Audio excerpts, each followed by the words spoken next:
Is Kenya Summer more engaged? What? Listen, this photo surfaced today and it has broken Housewives Twitter and the Instagram. Y'all, Kenya is in a bridal store and she's wearing what looks like to be an engagement ring.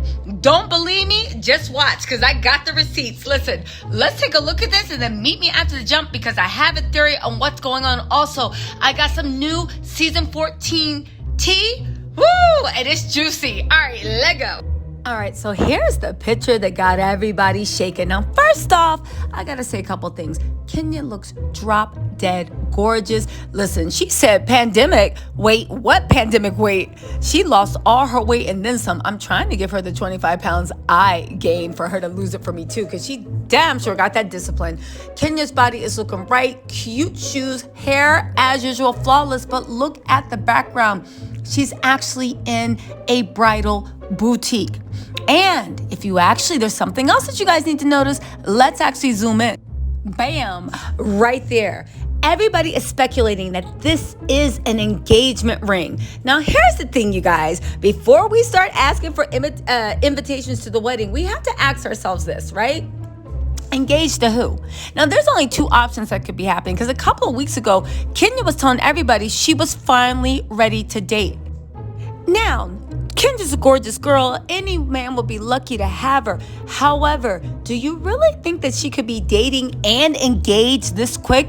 So then there's option two, and I gotta put it out there. Did Kenya get back with Mark and they're just doing a recommitment ceremony or whatnot, right? Because a lot of people were saying that could happen. However, my sources are telling me, don't get too disappointed, that it's neither of the two. It's more like Kenya, now that she's single, has taken that commitment to marry herself, to love herself, to treat herself the way she knows she deserves to be treated. So when another enters her life, there will be a level of duty and respect and care that no one will ever make go lower. That seems more likely, because again, Kenya doesn't strike me as like somebody that's just gonna meet somebody and get married to them next week. Now, I know she got married to Mark really quick, but it wasn't over a couple of weeks. They were dating quietly for quite a few months before they started to make the jump. And even if they got together quickly, after the way the marriage fell apart, I mean, I wouldn't be surprised if Kenya's like, okay, we can slow this down. But y'all,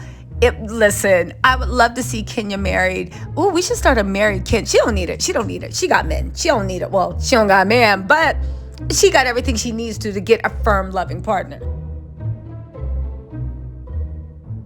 Listen, don't think just because Kenya's not going through relationship drama that this season is going to be dull, because my sources are telling me this season's going to be so good and we're going to see a different side of Kenya. I think it's a side that we all knew were there, and a side our fans really, really like, and a side she couldn't let out while that dark cloud of a person named Portia was on the show. But now that Portia went to go rain on her family's parade, right? Kenya's free to show more of her personality and not be the villain. Speaking of, let's get to that season 14 tea. I mean, I just spilled a little bit, but I just want you guys to know the changing dynamics, right? Now, it has been reported, I think it was by ATLian, that Kandi and Marlo got into a huge argument. I find that honestly hard to believe. I really do, because as you know, Kandi and Marlo go way back. Marlo used to date one of Kandi's nephews, I believe. I just don't see that happening. He's a loyal person, and quiet as it's kept, Marlo's a really, really loyal person too, to when people treat her right. Really, really, really loyal. Also, when Marlo did that preview for how it was with her being a peach, she said some people hated it. Some people took a little bit more adjustment. I assume she was talking about Kenya with the hate. I assume she was saying adjustment. Maybe Kandi, because Kandi's probably the only OG. Everybody, and Sheree. But Sheree's kind of like a new person too. So maybe they bump heads. But this whole nasty drag out fight, I don't see, unless, did Marlo try Kandi? Anyway, I'm trying to get more information on this. But let's talk about what we do know, right? Sheree is arguing with Drew. Drew tried it. Sheree put her in her place, and Drew literally left with her tails in between her legs.